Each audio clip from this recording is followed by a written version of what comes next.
Dr. Mike Carson is with the Micronesia Area Research Center. He is an archaeologist up at the University of Guam, and he joins me now. And we are talking about an archaeology dig for kids, which is a fascinating topic. Doctor, welcome. Yeah, well, thanks for having me on the program. The program we have this weekend coming up on the 17th, Saturday, is at the Guam National Wildlife Refuge. This is sponsored by the refuge, and myself and some others at MARC are helping out. And one of the activities will be to get children and families out to the refuge, seeing the sites, getting hands-on, and we'll have different kinds of educational activities and experience for people to see what archaeology is like and what they can learn from it and how this can be something useful and part of our lives today. Now that I think is fascinating because if I may, growing up here on Guam, we're taught to appreciate the land, but also, you go play on the beach, you may dig in the sand, you've got, red dirt in the back of your house, you can kind of like, noodle around and everything like that.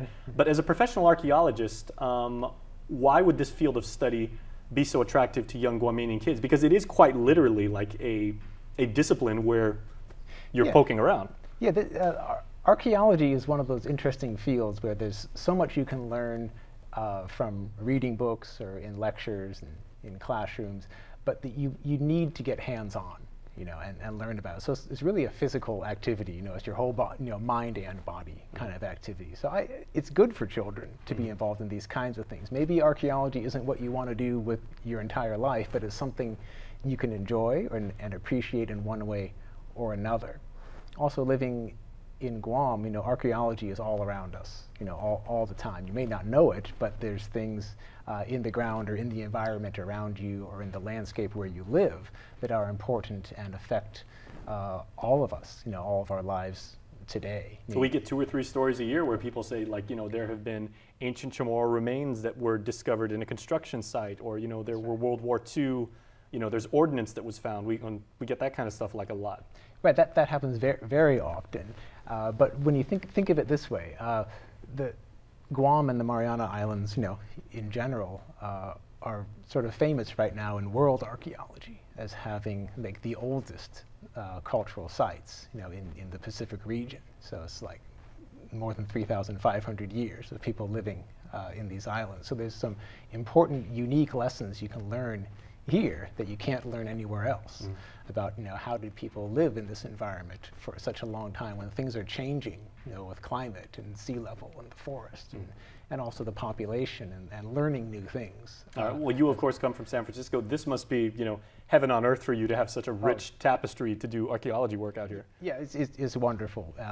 I've worked in different parts of the world, especially around Oceania and the Pacific, but Guam is where I like to be, and this is where I've done my best work, if I say so myself. Very excellent. We're happy to have you here. Working at MARC in particular has been good for me, being with a good group of people who's dedicated and interested not just in the research itself, but bringing that information into the hands of the community and making it part of what we do in our lives now. And that's one thing I also like about working at the Wildlife Refuge. So at Guam National Wildlife Refuge, for people who don't know, it's now open all the time except holidays and if there's a typhoon or something like that. And the staff now support guided tours of the archaeological and cultural sites, and there's some things you can do on your own that are open access. So there's things to learn and experience just all the time.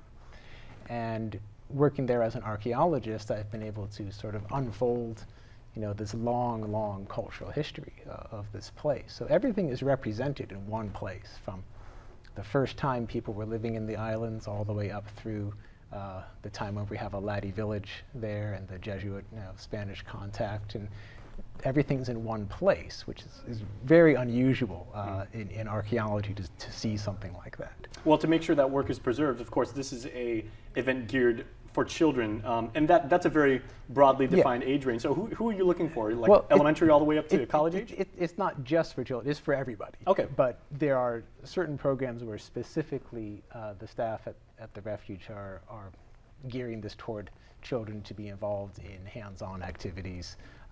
Like there's a mock-up of sort of like a sandbox sort of situation where we have replicas of artifacts so that then people learn how to do this, and different kinds of activities for children to learn how things work. But there's also things for adults, it's for the whole family. Excellent. So we'll have guided tours of the Laddie Village and of the cave area, and this will be all day on Saturday at the refuge. Activities start by 9 o'clock.